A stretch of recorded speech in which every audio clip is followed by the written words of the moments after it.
자, 그러면 69페이지 우리 해석 용어정의 들어가 보도록 할까요? 자, 여러분 그 해석과 관련해서 그 용어정의 같은 경우에는요, 이 내용만 잘 알아둬도 상당히 이제 도움이 될 수가 있는데, 왜냐면 이 뒤에 있는 그 절차하고 이 용어정의는 뗄래야 뗄 수 없는 관계에 있거든요. 그래서 보통 이제 시험 문제가 나올 때 보면 이제 여기 이제 비슷한 용어 정의와 관련해서 이렇게 나올 때도 꽤 되기 때문에 기본적으로 용어는 꼭 알아두셔야 됩니다. 자, 그럼 이제 하나씩 가는데요. 뭐 해석과 관련된 용어 정의 같은 경우에는 우리 아까 했으니까 거의 비슷하게 간다라고 생각하시면 돼요. 자, 그러면 두 번째 위에 요소부터 갑니다. 근데 여러분 보시면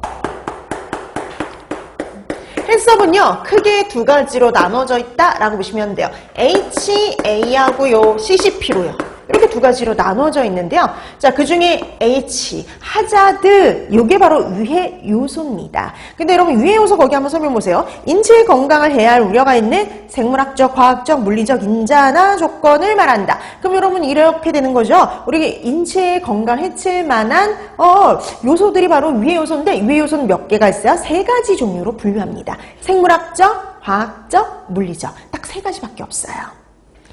자, 그 다음에 이제 3번에 유해 요소 분석. 아까 말씀드렸죠. 자, 우리 해석은 HA와 CCP로 나눠진다 그랬죠?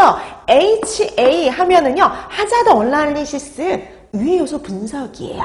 자, 그럼 유해 요소 분석과 크리티컬 컨트롤 포인트. 그래서요, 중요 관리점. 두 가지로 구성이 되어 있다라고 생각하시면 됩니다. 그래서 유해 요소 분석하고 그거에 대해서 중요하게 관리할 지점을 결정하는 게 바로 해석이라고 생각하시면 돼요. 자, 그러면 갑니다. 유해 요소 분석 이렇게 되어 있죠. 자, 유해 요소 분석 뭘 가지고 유해 요소 분석이냐? 쉽게 말하면 그거예요. 우리가 어떤 공정, 어떤 단계에서 생물학적, 화학적, 물리적 유해 요소가 발생하느냐, 그걸 파악하는 게 유해 요소 분석이죠. 근데 어떻게 문서적으로 설명하고 있는지 한번 보세요. 자, 이 유해 요소 분석이라는 건요, 식품에 영향을 줄 수 있는, 식품 안전에 영향을 줄 수 있는 유해 요소와 이를 유발할 수 있는 조건이 존재하는지 여부를 판별하기 위해서 필요한 정보를 수집하고 평가하는 일련의 과정입니다. 그러니까 여기서 이거 자체는요, 유해 요소 분석이라는 단계를 좀 구체적으로 설명한 거라 보시면 돼요. 그래서 유해가 될 만한 요소가 어떤 공정, 어떤 단계에서 발생을 하고 그런 것들을 파악하기 위해서 정보를 수집하고 평가하는 일련의 과정이다라고 설명을 하고 있죠. 그래서 이 유해 요소 분석은 아직 우리 쪽에서는 나온 적이 없는데 위생자 쪽에서는 여기 정의 이렇게 써놓고 이건 어떤 거에 대한 설명이냐 이렇게 시험 문제가 출제가 된 적이 있어요. 그래서 기본적으로 용어들은 알아두셔야 됩니다.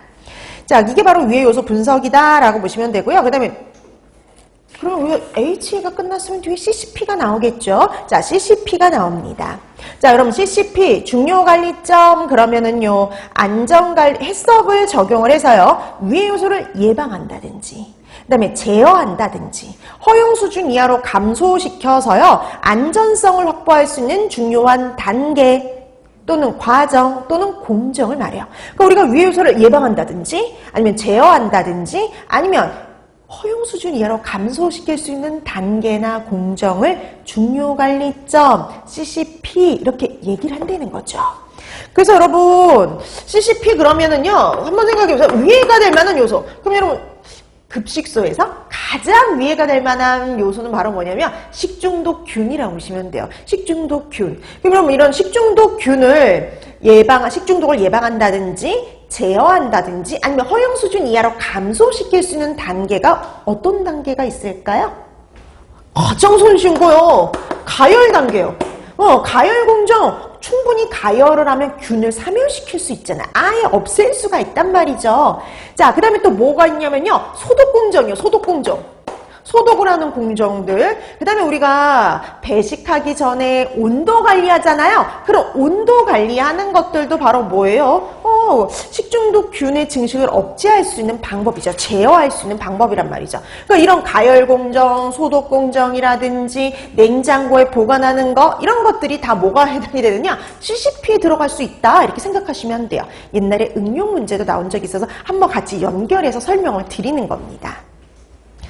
자, 그래서 봤더니 별게 아니라 중요하게 관리할 지점. 우리가 가열 공정 완벽하게 관리를 하면, 소득 공정을 완벽하게 관리하면, 냉각 공정, 검수 단계, 이런 데를 완벽하게 관리하면은, 위가 될 만한 요소를 제어하거나 아니면 아예 예방을 할 수가 있죠. 그런 단계를 우리가 중요관리점이라고 얘기를 한다는 거죠.